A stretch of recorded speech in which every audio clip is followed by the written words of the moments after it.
नमस्कार, मैं Venus astro में आप सभी का एक बार फिर से स्वागत करती हूँ। बात करते हैं हम अपने वैवाहिक जीवन के बारे में। अक्सर आपने हर किसी को यही सुना होगा, सबसे ज़्यादा क्वेरीज या तो आपके करियर को लेके आती हैं या फिर जीवन साथी को लेकर आती हैं। अनमैरिड व्यक्ति के मन में ये सवाल रहते हैं कि आखिर मुझे कैसा जीवन साथी मिलेगा, और जीवन साथी अगर अच्छा मिल भी गया तो क्या ससुराल अच्छी होगी, ससुराल अगर अच्छी हो भी गई तो क्या जीवन साथी से हमेशा और ससुराल से हमेशा अच्छे संबंध रहेंगे। बहुत सारे क्वेश्चंस अनमैरिड बच्चों के मन में रहते हैं। उसी तरीके से जब शादी हो जाती है तो उसके बाद भी उन्हें वो चीज़ें, चाहे उन्हें क्वेश्चंस वो पहले मिल जाए, लेकिन अगर किसी से कह दिया कि हाँ शादी के बाद आपके जीवन में तनाव होगा, तो ऐसा तो नहीं कि वो शादी नहीं करेगा, क्योंकि वो कुंडली में ही लिखा हुआ है कि हाँ आपके जो पुनर्जन्म के कर्म थे वो पेंडिंग है आपके जीवन साथी से। तो वो पूरे भोगने के लिए आप हर रिश्ते, जितने भी रिश्ते, चाहे वो आपके भाई का हो, बहन का हो, जीवन साथी का हो, ससुराल पक्ष में किसी का भी हो, आप कहीं ना कहीं उन सारे रिश्तों को पुनर्जन्म से लेकर ही आए हैं जो आपको यहाँ पर अच्छे या बुरे होकर मिलते हैं।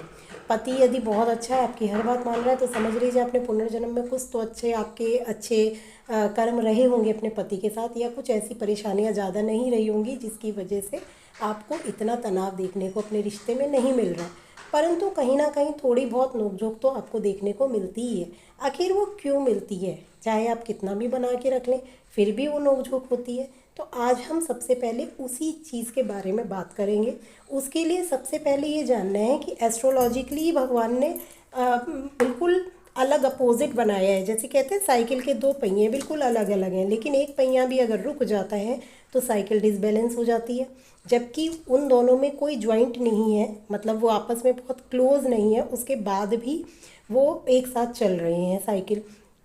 उसी तरीके से आप देखिए जीवन साथी में, आपका जो जीवन साथी का भाव है वो 7th है, और आप खुद लगन आपका फर्स्ट हाउस है। ये जस्ट आपके अपोजिट है। और अगर आप इसकी गिनती देखें, फर्स्ट और 7th हाउस, 7th गिनती यहाँ पे लिखी हुई है। अब हम सबसे पहले तो यही जान लें, जैसे कि आपको पता होगा, फर्स्ट नंबर में यहाँ लिखे दे रही हूँ कि ये हमारी मेष राशि होती है। फर्स्ट नंबर मेष राशि है, ये आपकी वृषभ राशि है, ये मिथुन है, कर्क राशि, सिंह राशि, कन्या राशि, तुला राशि, वृश्चिक राशि, धनु राशि और मकर। नेक्स्ट आपका आ गया Kumbh, and this one is mean. आप देख रहे हैं कि मैंने सभी राशियों के नाम लिख दिए हैं यहाँ पर, इससे आपको समझने में कम दिक्कत होगी। अब हमें सबसे ज़्यादा ज़रूरी है कि इन राशियों के जो स्वामी है वो जानने, तो उसको भी हमें हमेशा याद रखना पड़ेगा कि मेष राशि और वृश्चिक राशि, ये जो 1 और 8 नंबर की गिनती है ये मंगल की है, यानी मेष राशि और वृश्चिक राशि के जो स्वामी हैं वो मंगल हैं। तो हम इसी तरीके से 1 नंबर से शुरू करेंगे। 1 नंबर और 8 नंबर के जो स्वामी हैं वो आपके मंगल हैं, जो कि देवताओं में आते हैं, देवता गृह में आते हैं।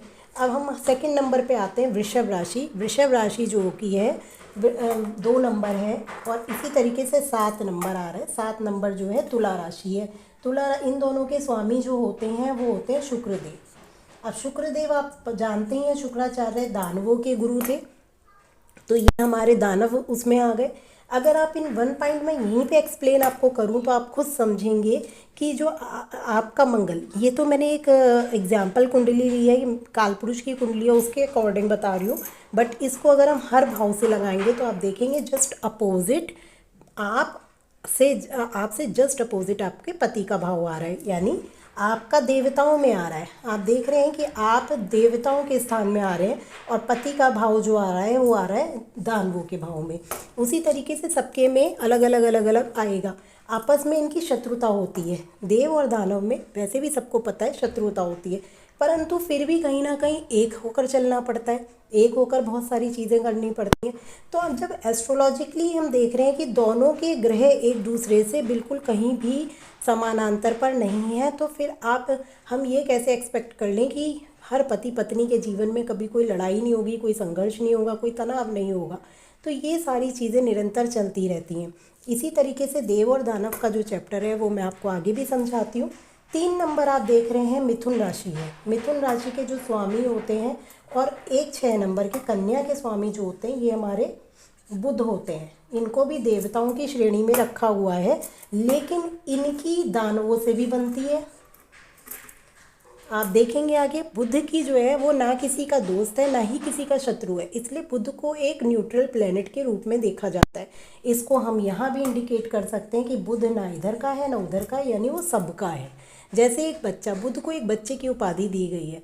बच्चे को अच्छे बुरे की कोई परख नहीं होती और वो सबके साथ मित्रता चाहता है, सबको अपना बनाना चाहता है। सो सेम चीज़ बुद्ध में भी होती है। वो किसी का ना शत्रु होता है ना किसी का बहुत ज़्यादा मित्र होता है, सम होता है। तो उसी तरीके से इस बुद्ध को आप देखेंगे कि इसकी दोनों जगह बन रही है, परंतु ये देवताओं की श्रेणी में ज़्यादा लिया गया है।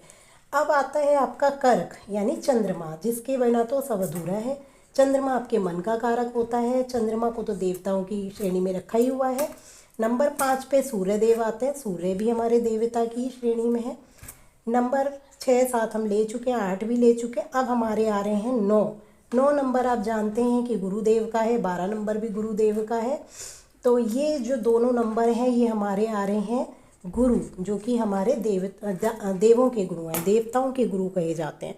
तो ये तो वैसे ही बहुत प्योर हो गए। अब आप देखेंगे 10 नंबर और 11 नंबर जो है ये आ रहे हैं हमारे शनिदेव के, यानी मकर राशि और कुंभ राशि के स्वामी जो हैं वो शनिदेव हैं। अब बचा कौन? मैंने ये तीसरा टिक किसका लगाया है? जिसका इस पत्री पर कोई नामो निशान नहीं है, वो 2 ग्रह छाया ग्रह कहलाते हैं। वो जैसे कि सबसे ज़्यादा परेशान भी हमें करते हैं।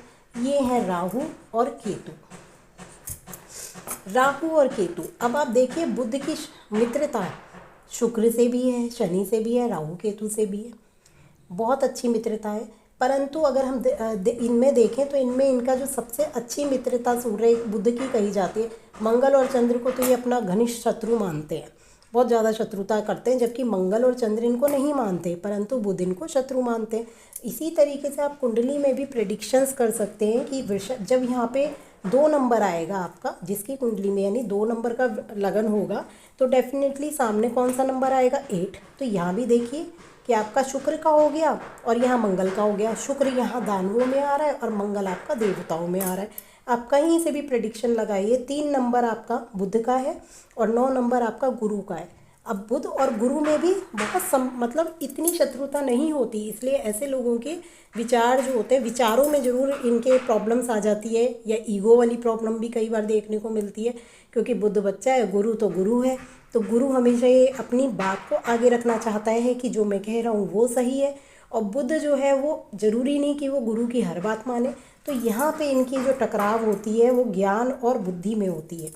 गुरु के पास ज्ञान बहुत है और 3 नंबर बुध का होता है। बुध के पास बुद्धि ज़रूरत से ज़्यादा होती है, वो अपनी बुद्धि को ज़्यादा ही इस्तेमाल करता है। तो दोनों का टकराव ज्ञान और बुद्धि का है। इसी तरीके से आप देखेंगे चंद्रमा की राशि के सामने शनि की राशि आ रही है।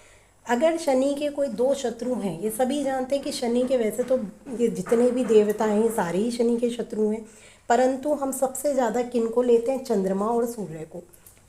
शनि की दृष्टि यदि चंद्रमा पर या सूर्य पर आ जाए, या चंद्रमा इनके शनिदेव इनके साथ ही क्यों ना बैठ जाएं, शनिदेव अगर चंद्र के साथ बैठ जाएंगे तो इसमें विषदोष का निर्माण हो जाता है। मानसिक डिप्रेशन, मानसिक टेंशन बहुत ज़्यादा होती है। और ये दोनों ही प्रकाशक ग्रह कहे जाते हैं।